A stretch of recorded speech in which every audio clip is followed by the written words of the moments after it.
हर हर महादेव श्री नमस्ते मित्रों में दोस्तों। चलिए मित्रों, आज आप सभी शुभ भक्तों के लिए विद्येश्वर संहिता का दूसरा अध्याय लेकर के आए।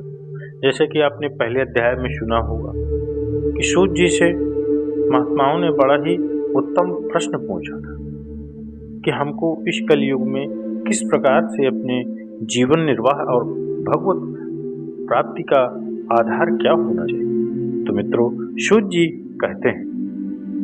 कहते हैं मित्रों, अगर ये कथाएं, ये विद्येश्वर संहिता आपको अच्छी लगे तो इसके लिए एक लाइक अवश्य करिएगा, कमेंट्स करिएगा कि आगे आने वाले अध्याय मैं आप सभी शुभ भक्तों के लिए बनाऊं, प्रयास करूं।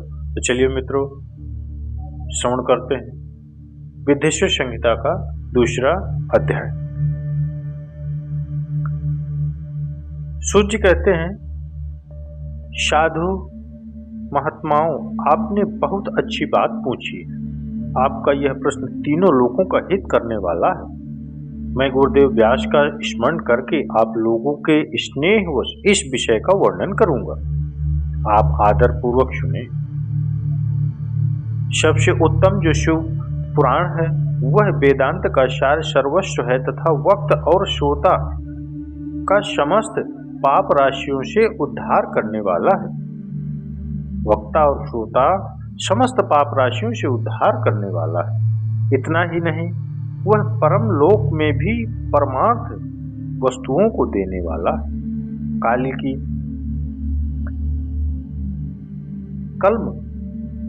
कल्मश राशि का विनाश करने वाला है। उसमें भगवान शिव के उत्तम यश का वर्णन है। ब्राह्मणों, धर्म, अर्थ, काम और मोक्ष, इन चारों पुरुषार्थों को देने वाला वह पुराण सदा ही अपने प्रभाव की दृष्टि से वृद्धि का विस्तार को प्राप्त हो रहा है। विप्रवरों, उस सर्वोत्तम शिव पुराण के अध्ययन मात्र से वे कलयुग के पाप में आसक्त जीव श्रेष्ठतम गति को प्राप्त हो जाएंगे। कलयुग के महान उत्पाद तभी तक जगत में निर्भर होकर विचरेंगे जब तक यहाँ शिव पुराण का उदय नहीं होगा। इसे वेद के तुल्य माना गया है।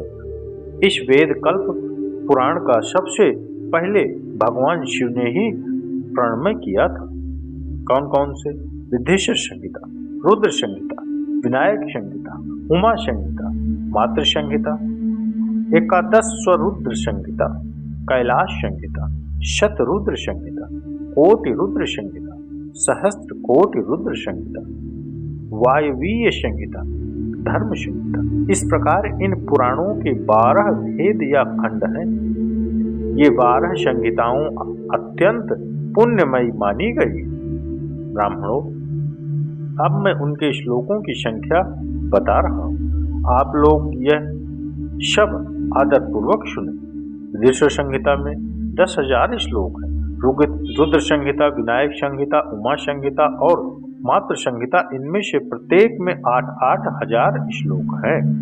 ब्राह्मणों, एकादश रुद्र संहिता में 13,000, कैलाश संहिता में 6,000, शतरुद्र संहिता में 3,000, कोटि रुद्र संहिता में 9,000, सहस्त्र कोटि रुद्र संहिता में 11,000, वायवीय संहिता में 4,000 तथा धर्म संहिता में 12,000 श्लोक हैं। इस प्रकार मूल शिव पुराण की श्लोकों की संख्या 1,00,000 है, परंतु व्यास जी ने उन्हें 24,000 श्लोकों में संक्षिप्त कर दिया है। पुराणों का क्रम संख्या के विचार के इस शिव पुराण का स्थान चौथा है। इसमें 7 संहिताएं। पूर्व काल में भगवान शिव ने श्लोक संख्या की दृष्टि से 100 करोड़ श्लोकों का एक ही पुराण ग्रंथित किया था।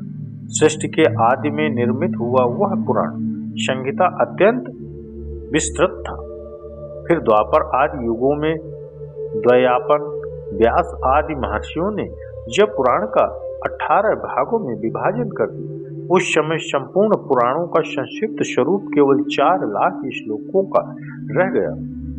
उस समय उन्होंने शिव पुराण का 24,000 श्लोकों में प्रतिपादन किया। यदि उसके श्लोकों की संख्या यह वेद तुल्य पुराण 7 संहिताओं में बटा हुआ है। इसकी पहली संहिता का नाम है विदेश्वर संहिता, दूसरी संहिता समझनी चाहिए, दूसरी है रुद्र संहिता जो समझनी चाहिए, तीसरे का नाम है शतरूप संहिता, चौथी कोटि रुद्र संहिता, पांचवी का है उमा संहिता, छठी का है कैलाश संहिता और सातवीं का है वायवी संहिता। इस प्रकार ये 7 संहिताएं मानी गई हैं। इन 7 संहिताओं से युक्त यह दिव्य शिव पुराण वेदों के तुल्य प्रमाणित तथा सबसे उत्कृष्ट गति प्रदान करने वाला है। यह निर्मल शिव पुराण भगवान शिव के द्वारा ही प्रतिपादित है। इसे शैव शिरोमणि भगवान व्यास ने संक्षेप में संकलित किया। यह समस्त जीव समुदाय के लिए उपकार त्रिविध तापों का नाश करने वाला है। तुलना संहिता तुलना रहित एवं सत्पुरुषों को कल्याण प्रदान करने वाला है। इसमें वेदांत विद्वान में प्रधान तथा निष्कपट निष्काम धर्म का प्रतिपादन किया गया है। यह पुराण ईर्ष्या रहित अतः करण वाले विद्वानों के जानने की वस्तु है। इसमें श्रेष्ठ मंत्र समूहों का संकलन है तथा धर्म अर्थ काम इस त्रिवर्ग की प्राप्ति के साधक का भी वर्णन है। यह उत्तम शिव पुराण सब पुराणों में श्रेष्ठ है। वेद वेदांत में वेद रूप से विलसित परम वस्तु परमात्मा का इसमें गान किया गया है। जो बड़े आदर से इसे पढ़ता और सुनता है वह भगवान शिव का प्रिय होकर परम गति को प्राप्त कर लेता है। मित्रों, ये विदेश्वर संहिता का दूसरा अध्याय समाप्त हुआ। मित्रों, अभी हम विदेश्वर संहिता के तीसरे अध्याय की ओर चलेंगे। मित्रों, तीसरा अध्याय मित्रों, इसमें क्या है आपका साध्य साधक आदि के विचार तथा श्रवण कीर्तन और मनन, इन तीनों साधनों की श्रेष्ठता का प्रतिपादन। व्यास जी कहते हैं, सूत जी का यह वचन सुनकर वे सब महर्षि बोले, अब आप हमें वेदांत सार सर्वस्वरूप अद्भुत शिव पुराण की कथा सुनाइए। सूत जी ने कहा, आप सभी रोग शोक से रहित कल्याण में भगवान शिव का स्मरण करके पुराण प्रवर शिव पुराण की वेद जो वेद के सार तत्व से प्रकट हुआ है तथा कथा सुनिए। शिव पुराण में भक्ति ज्ञान और वैराग्य इन तीनों का प्रीतिपूर्वक गान किया गया है और वेदांत वेद शुद्ध वस्तु का विशेष रूप से वर्णन हुआ है। इस वर्तमान कल्प में सब सृष्टि का कर्म प्रारंभ हुआ था। जब सृष्टि का कर्म प्रारंभ हुआ था उन दिनों 6 कुलों के महर्षि परस्पर वाद विवाद करते हुए कहने लगे, अमुक वस्तु सबसे उत्कृष्ट है और अमुक वस्तु नहीं। इसके इस विवाद में अत्यंत महान रूप धारण कर लिया। तब वे सब के सब अपनी शंका का समाधान के लिए सृष्टिकर्ता अविनाशी ब्रह्मा जी के पास गए और हाथ जोड़कर विनय भरी वाणी से बोले, प्रभु आप संपूर्ण जगत के पालन पोषक करने वाले तथा समस्त कारणों के भी कारण हैं। हम यह जानना चाहते हैं कि संपूर्ण तत्वों में से परे परात्पर पुराण पुरुष कौन है। ब्रह्मा जी ने कहा,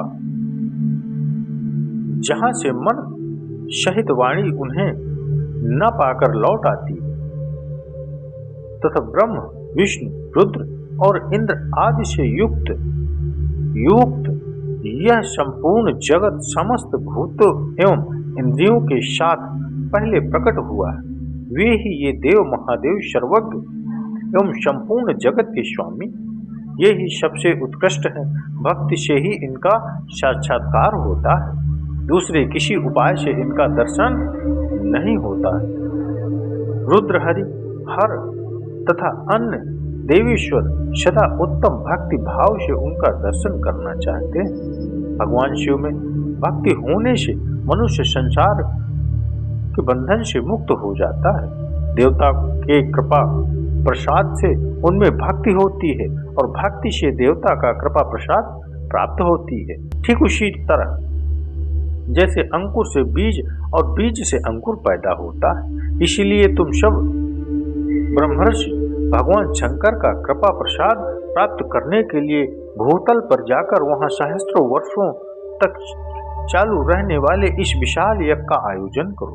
इन यज्ञपति भगवान शिव की ही कृपा से वेदोक्त विद्या के सारभूत साध्य साधन का ज्ञान होता है। शिवपद की प्राप्ति ही साध्य है, उसकी सेवा ही साधन है तथा उसके प्रसाद से जो नित्य नैमित्तिक आदि फलों की ओर से निष्प्रह होता है वही साधक है।